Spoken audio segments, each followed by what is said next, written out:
Dirt's really concerned. The Blazers are winning. They're about to go 3-4 or 4-3 on this roadie. Imagine if they go 5-2 on this road. They beat Cleveland. They beat Boston. They get a win at Boston. Beat the Thunder. Blazer fans are going to be so insufferable if that happens. Well, you said you need a superstar, and I would Yes. argue the superstar on Saturday, maybe your superstar of the future. Toumani Camara was We're a team building best. the team around him now. Plus He is 45. the star, He yes. was a plus 45 in that game. I think everybody was like a plus 30 because you won by 50. When you win by 50, you can be a plus 45. He had 20 points, 10 rebounds, 6 assists. And boy, did he have LaMelo Ball just in hell. LaMelo went 1 for 10 from the field, wanted nothing to do with this game.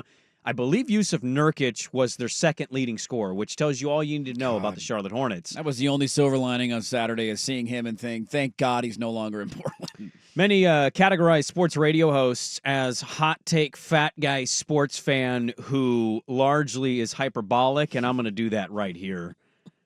In the month of February, Toumani Camara, it's a 9-game sample. 9-game sample size. Give me the sample. 13, 7 boards, Yeah. and 2 steals on shooting splits of 53, 50, and 100. It's really good. He's a really good player. Now, you have to love to see that growth, even if it is a small sample size. Without a doubt. He's been great all year, not just the last month. But we also, Chauncey Billups in the postgame was asked about Toumani's ceiling because he had such a good game. The entire team had a great game, by the way. But they won by 50. It's the largest win in franchise history. he received the largest ovation of all the players to exit that game. And Chauncey was asked about his ceiling on the other end of the court offensively. What is Toumani Camara's ceiling? And I think that this is, his next level, and as he continues to get better and better. I loved more than anything the quality of shots that two was shooting tonight. Open threes, obviously, boom, always take them. He gets himself in trouble sometimes when he over-penetrates and he gets in the air off of one leg and tries these tough finishes. We're trying to make him better and eliminate some of those looks. He didn't do that tonight, so I just thought his shot quality was incredible. Obviously, he's so efficient, but when two is a finished product at some point, I don't know when that's going to be because he's still very early in it, he'll be able to do both. He'll be able to score and impact the game offensively, as well as obviously we know how good he is defensively. It was a player that played in 1988-89, averaged 14 points, 6 rebounds. I can't wait for the end of this.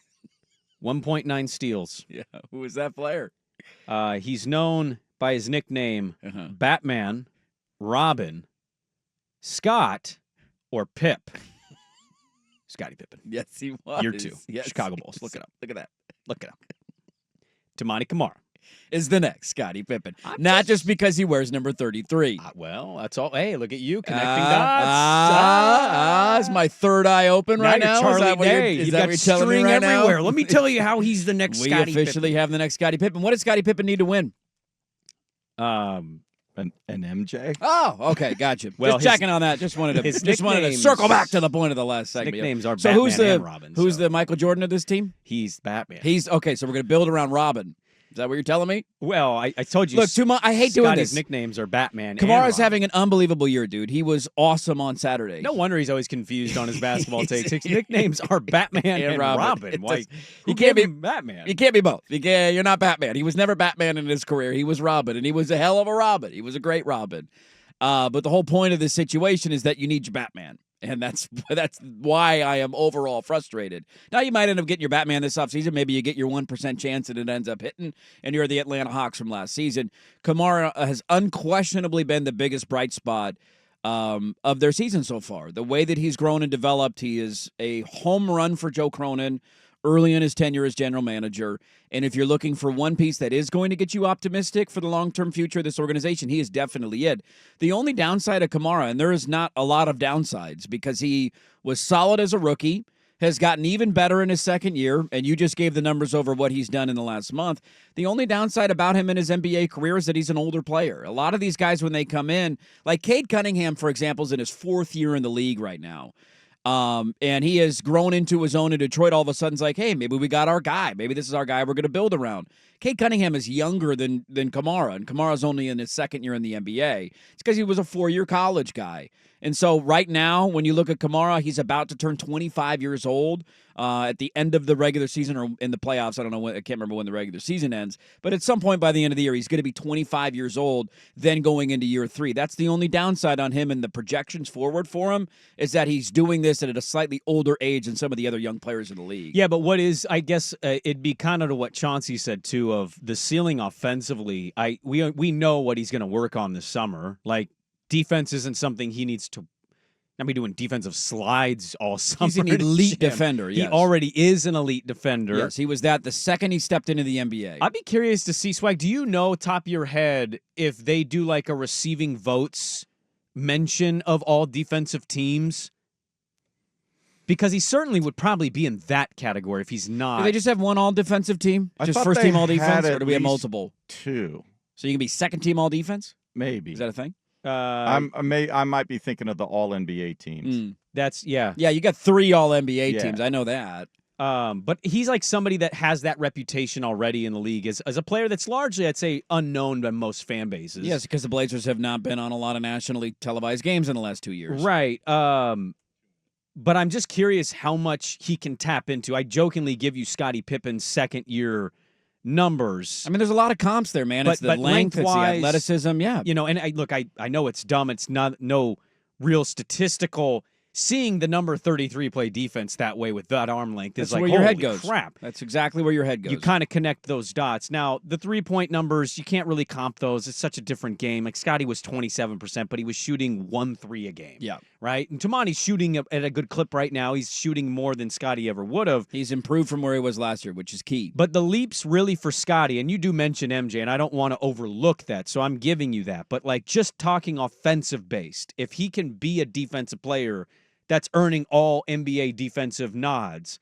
The leaps offensively Scotty took. By 90-91, he's averaging 17.8.